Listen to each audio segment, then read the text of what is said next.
It's a wonderful day. Good morning, everybody. Greetings to all of you from India and who are joining from abroad. I welcome you all. On behalf of TISEED Indian Fellows Network team, myself, Dr. Swati Chakraborty, I'm very humble and very happy to be part of the KAISEED team. We have our organizer of this particular webinar session, Dr. Professor Baharul Islam from IIM Kashmir, and he will lead the session. We'll be starting formally.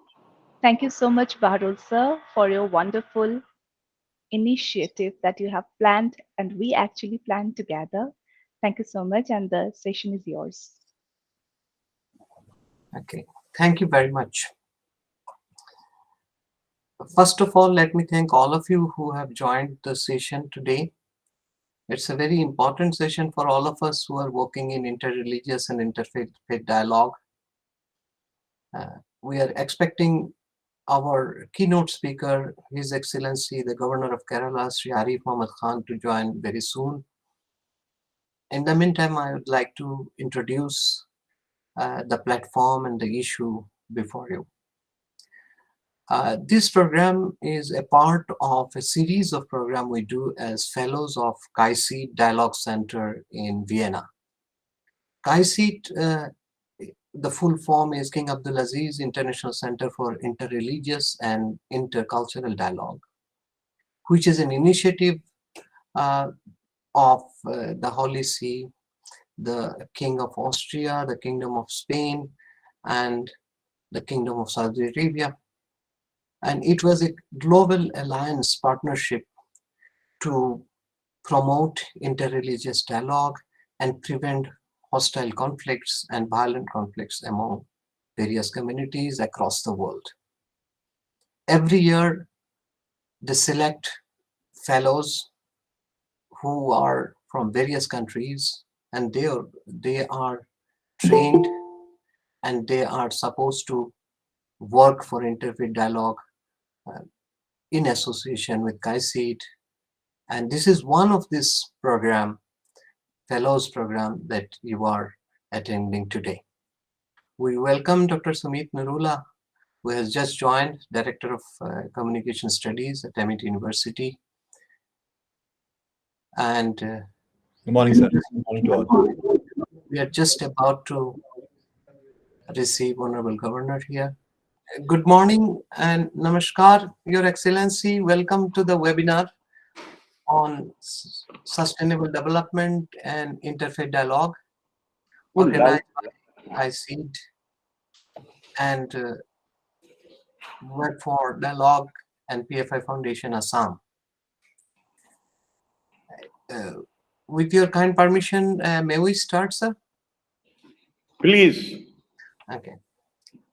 So, ladies and gentlemen, distinguished participants in this webinar, I have the pleasure to present before you and introduce who does not need any introduction.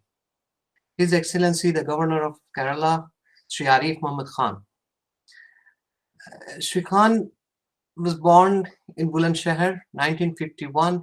He received his graduation degree from Aligarh Muslim University and the law degrees from Lucknow University in Uttar Pradesh. Sri Khan is a student leader. He belongs to the alma mater which I joined, Aligarh University, and he served as a general secretary of our students union in 72-73 and president during 73-74. That introduced him at a very young age. He was elected at the age of 26 to the assembly, the Legislative Assembly of Uttar Pradesh from Siana constituency in Bulandshahr. That started an illustrious career in politics, in intellectual activities and social reform and overall civil society dialogue. Sri Khan's administrative excellence and capabilities are nationally noted, internationally recognized. One of the youngest Union Cabinet Minister, Sri Arif Muhammad Khan, held the portfolios of energy and civil aviation. He was earlier introduced to the Union Cabinet as Deputy Minister for Information and Broadcasting. He holds also the portfolio Minister of State for Agriculture, Energy, Industry, Company Affairs, and also the most important, the Home Affairs portfolio. In the intellectual and academic domain, Shri Arif Muhammad Khan is known for his best-selling, very recognized book, Text and Context, Quran and Contemporary Challenges, which was published by Rupa in 2010, which was one of the top list of the readers for a long time, and it is still recognized as one of the most relevant reference in text and context of Quran and Muslim community across the country. He is a well-known writer, columnist. He has written very widely. And ladies and gentlemen, now Sri Arif Muhammad Khan, who has assumed as 22nd Governor of Kerala on 6 September 2019, has joined us as a keynote speaker of today's webinar. Today's webinar, very briefly, is based on how does peace as a part of sustainable development goal is very necessary across the world. We are discussing interfaith dialogue, interreligious, intercultural dialogue between communities, faith groups, and other cultural communities, so that they can come together, discuss about each other, and promote peaceful coexistence. Your Excellency, we are joined by a number of delegates from India and abroad who are also fellows of CAICID Dialogue Center in Vienna and members of the civil society, academia, and various other individual interests who have registered for this webinar. Now, I would request you, Mohammed, to deliver the keynote address. I'm very thankful to Professor Baharul Islam, not only for the invitation, but also for the gracious words that he has spoken about me. But then he was in Aligarh, and possibly, and he was there during my time. So I'm very thankful for whatever he has said. And I would like to compliment the Indian Institute of Management Kashipur Web Platform 4 and King Abdullah bin Abdul Aziz International Center for Interreligious Dialogue for coming together to organize this event. And incidentally, today is World Human Rights Day. And every sustainable development, sustainable development is part of the topic which you are going to discuss today. And every sustainable development, in fact, is a goal that seeks to promote human rights. Free interreligious dialogue is also a human right in every society. Therefore, I feel it is very appropriate, and I compliment you for choosing this topic for the webinar. But here, I would like to say that any interreligious dialogue can produce positive results only when we try to understand the genius of each religious tradition, because the genius is not the same. The message is the same. There is no doubt. But the backgrounds are different. The essence is different. The genius is different. When we compare the religious traditions all over the world, then we find that most of the religious predictions in their nature are prescriptive, which means that when you belong to that particular tradition or you become part of that tradition, then certain beliefs are absolutely essential for you. And if you deny, though I'm talking of those essential beliefs which are critical to the practice of that religious tradition.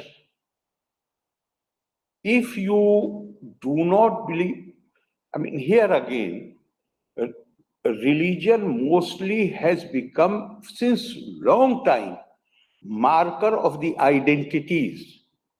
But within the same religious group, the personal faith which people have, individuals have, that is not necessarily the same.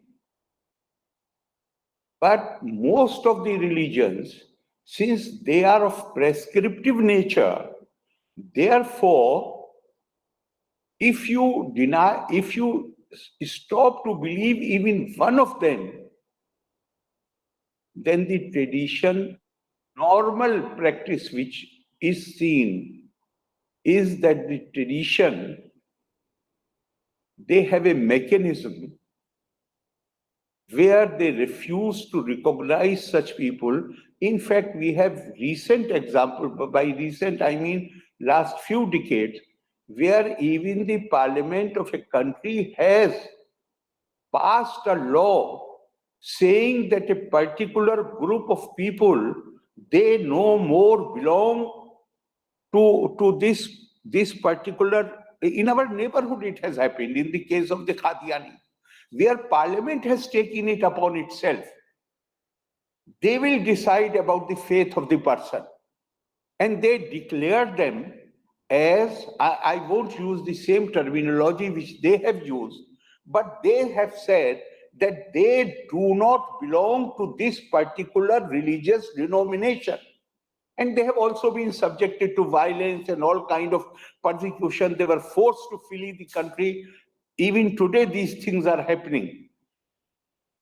And unfortunately, the history is such that the civilizations were defined either by race or by language, and in the little later period, they were mostly defined by the religious denomination one belonged to. On the other hand, the Indian tradition is highly reflective. It is not prescriptive at all. The Indian tradition, that possibly is the reason why there is so much diversity. Diversity to the extent that persons belonging to the same family, they worship different gods. Two sisters observing fast on 2 different days of the week or the month. They have the concept is not only of the omnipresent and omnipowerful God, but the concept of Kul Devta, the concept of the family deity, the concept of the Gram Devta, all these concepts are there. And it goes to the extent where somebody who is born into the tradition, if he or she denies everything, anything and everything, even then nobody has the authority to expel the man from the fold. I would say Sanatan tradition, but generally people call it Hindu tradition. nobody can say that you have ceased to be a Hindu. Because the man is saying, I do not believe in any God. Man is saying, I do not believe in Rama or Krishna, or I do not believe in going to the temple. Even then, nobody has the authority to throw out the man from the fold of the tradition. Therefore, first thing we have to be very careful is about that, is to understand the genius of each tradition individually. They all should not be clubbed together and they should not be put on the same pedestal.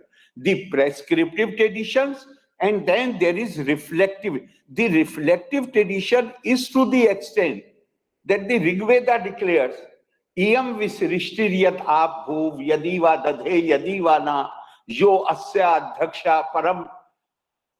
The meaning that who has created this world, this universe, multiverse, the entire, because the concept of multiverse already we find in not one shlok of the Upanishad, in so many shloks we find the concept of multiverse, not just of universe. Isha vasya midam sarvam yat kinjaktiyam jagat. So now the Rig Veda is raising question, who has created this universe? Maybe the one who is sitting up above in the sky, or even that one sitting up above, even that one does not know who has created it and who is regulating it. So now it does not mean that an attempt is being made to deny the supreme truth or the cosmosic reality. Basically, thing is that general people are being asked to reflect about it, to try to find it out. And that is why, since ages past, since remotest times, the thought leaders of India, whom we call rishis, they came to the conclusion that diversity is the law of nature. Everybody cannot perceive, all people cannot be confined to one single interpretation of reality. All people, rather each individual will try to perceive it, and when after perception, if he develops the feelings of devotion, then each one will articulate, will express her or his devotion in a manner which is suited to its genius. I will quote another 2 lines from the Upanishad which says, Achintay siya prame yasya nirgun siya sharirina upasaka namo siddhi yartham brahmino roop kalpana. That supreme reality is one. Wahid, Tawheed, if I use the Arabic terms. There is no duality about it. Achintay siya prame yasya nirgun siya sharirina. But that supreme reality is beyond comprehension, beyond expression, beyond the reach of our mental limits. Therefore, the devotees have been given the right or permission to imagine of him as they like, and in the form of that imagination, they can give expression to their devotion. There is a Hadith Qudsi in Islamic tradition. Hadith Qudsi is different from ordinary Hadith. Why? Because these Hadith Qudsi, which are few in numbers, very few in numbers, on which there is no difference of opinion among the Islamic scholars. And that hadith says, Ana inda zanne abdi bi. I am as my devotee imagines of me. Then then the devotee, as he imagines of me, he will see me in the same form. Even great Sufi saint Ali Hajweri, who is considered among the top Sufis, he says, Al-Majaz Kantaratul Haqiqat. The image is the bridge to reality.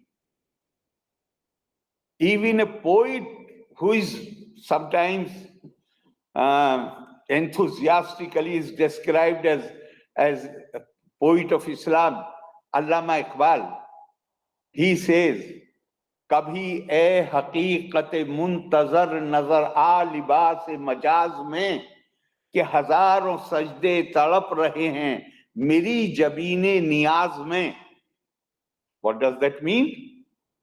He wants to see the formless God in some form. He is praying that sometime I want to see in some form, so that all those feelings of devotion which lie buried under me, I can give expression to them.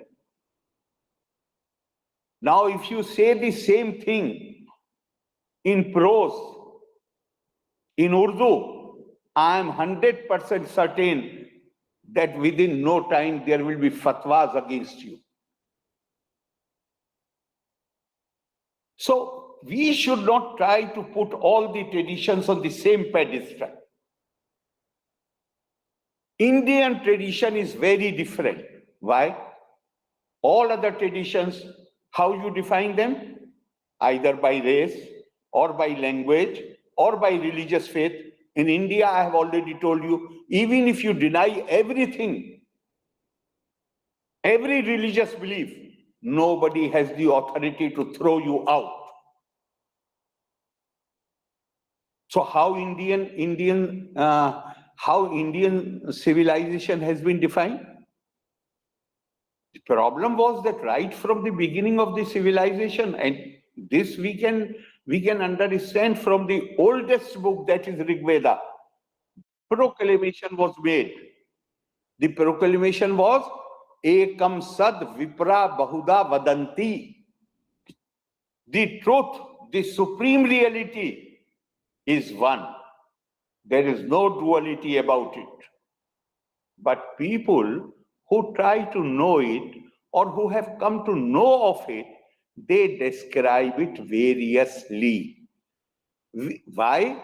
You know, sometimes somebody has written this, and I find it very, very apt and very beautiful expression. This is the scripture, the Quran, the Bible. There is no doubt. They are books, they are divine books.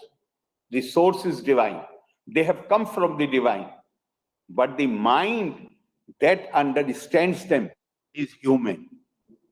Therefore, they try to interpret in a manner which is of their liking. And that is why, possibly that is one of the reasons why Indian tradition has not insisted and has accepted the fact that all people should not be confined to one single interpretation of reality. We commit a blunder, in my opinion, in understanding things when we put all the Hindu, Muslim, Sikh, Isai. Oh, the traditions are different. They have to be understood differently. Unless we the Indian tradition, if we will use non-Indian paradigm to understand it, we will reach wrong conclusions. Here in India, the thought leaders, if suppose they had chosen race to define the Indian civilization or Indian beliefs, what would have happened? India right from beginning has attracted people from all races, from all over the world, then what would have happened? People belonging to other races who are part of the Indian society, they would have been excluded. Because race is an exclusive concept. There are so many races in the world. Suppose they had chosen language, even if they had chosen Sanskrit, then all other people who did not know, who did not speak Sanskrit, they all would have been excluded. Likewise, if they had chosen the personal faith, then even the families would have been divided. Because one person goes to the temple of Vishnu, the other person goes to the temple of Shiva. So they would have been excluded. So what ultimately they decided, or what they made because of their tapas, they realized this truth. And they made that truth the basis of the definition. And the basis of the definition, the basis was the ground which was used to define Indian civilization or Indian way of life or Indian religion was Atma. Atma, it is not only that all human beings are included, but Indian thought has seen even plants and animals, has acknowledged that even they have the Atma. Therefore, you can't exclude anybody. If you cannot exclude anybody,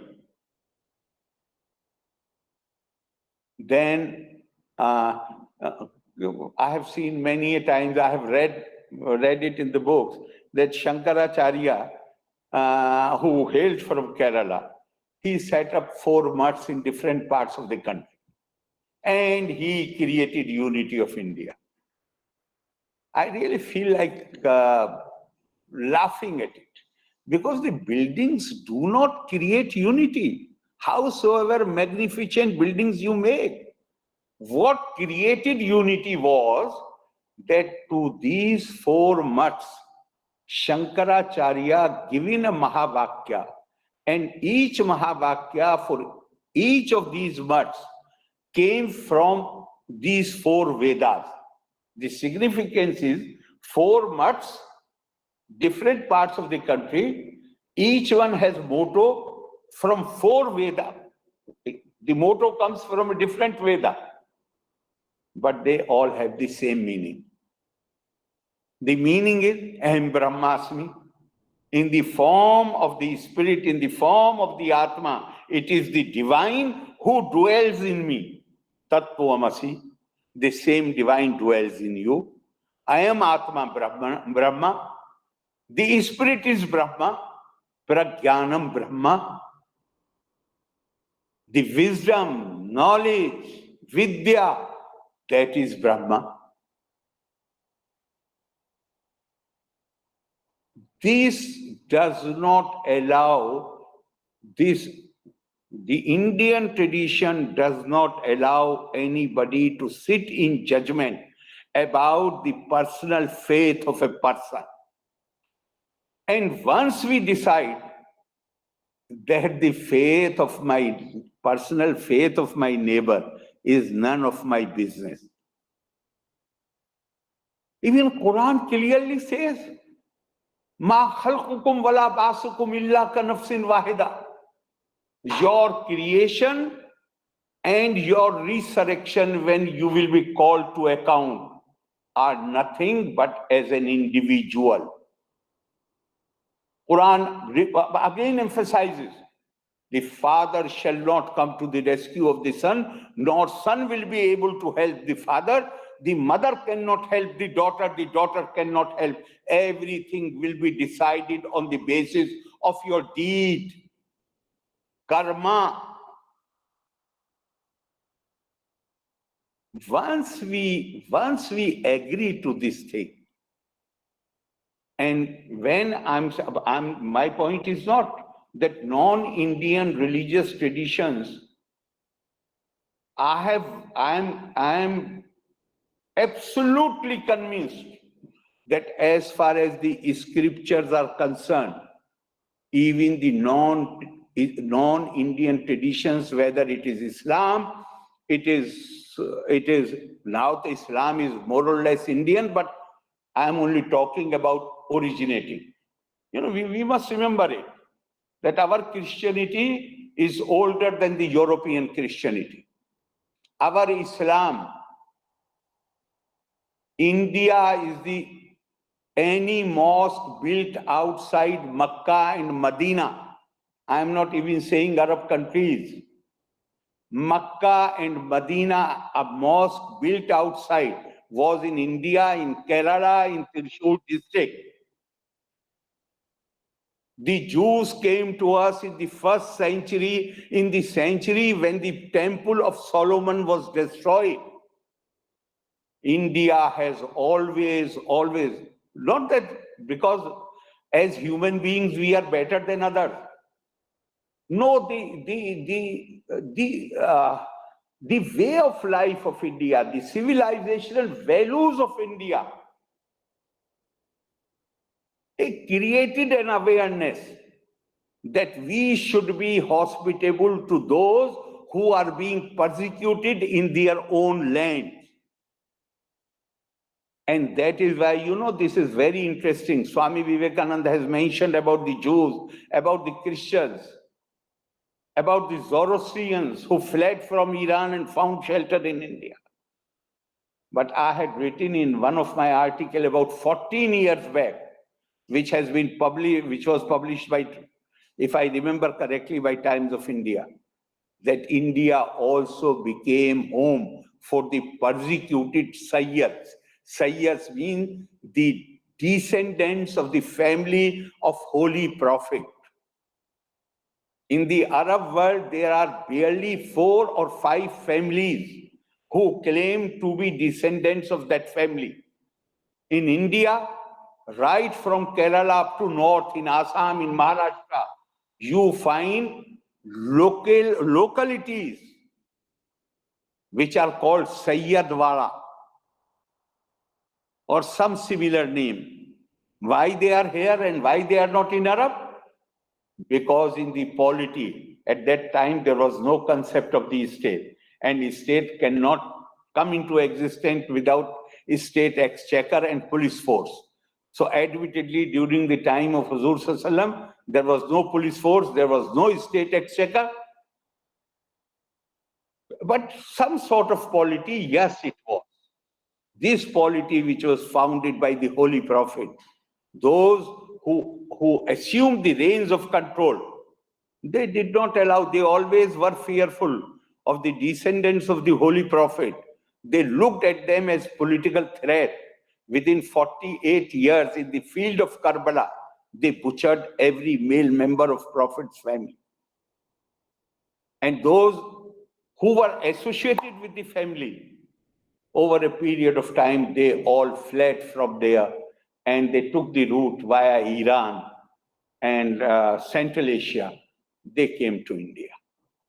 And they settled in India because, you know, although I have already taken enough time, but it will not be out of context if I mention that about the Sindh Muhammad bin Qasim. The general impression is that he came and he conquered Sindh because some women who were Muslim women who were going from Sri Lanka to by ship. The alternative narrative is that Raja Dahir had given asylum to some members of the Prophet of Holy Prophet. And Hajjaj demanded that you return them back.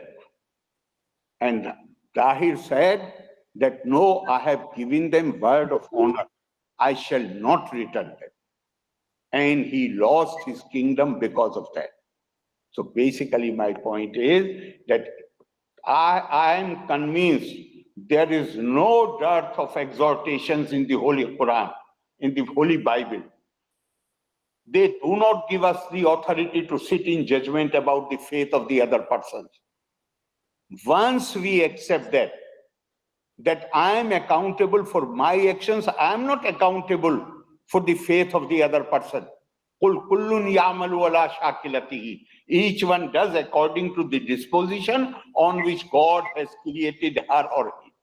Once we accept that, then it will definitely lead to establishment of peace in our society, which is so essential to pursue the process of progress and development, what in UN resolution they have described it as sustainable development. Thank you very much. Very kind of you to have invited me. And I'm sorry I have taken more time than I wish to speak. Thank you very much. Thank you, Your Excellency. We are extremely grateful to you. In fact, you have to rush to another event, but you have given us more time than we expected. Actually, we thought maybe you will give me our. This is our honor, and it was extremely, you can say, thought-provoking. All of us will take something home and in our heart what you have said. And perhaps you have made the foundation of sustainable development and interfaith dialogue to a different pedestal, which we Indian Fellows of CAICID in Vienna always try to put forward. An Indian civilization, as you said, genesis of all religions are different, but Indian tradition is most inclusive one where every faith is respected. Thank you, Your Excellency. Thank you very much. Thank you. All the best.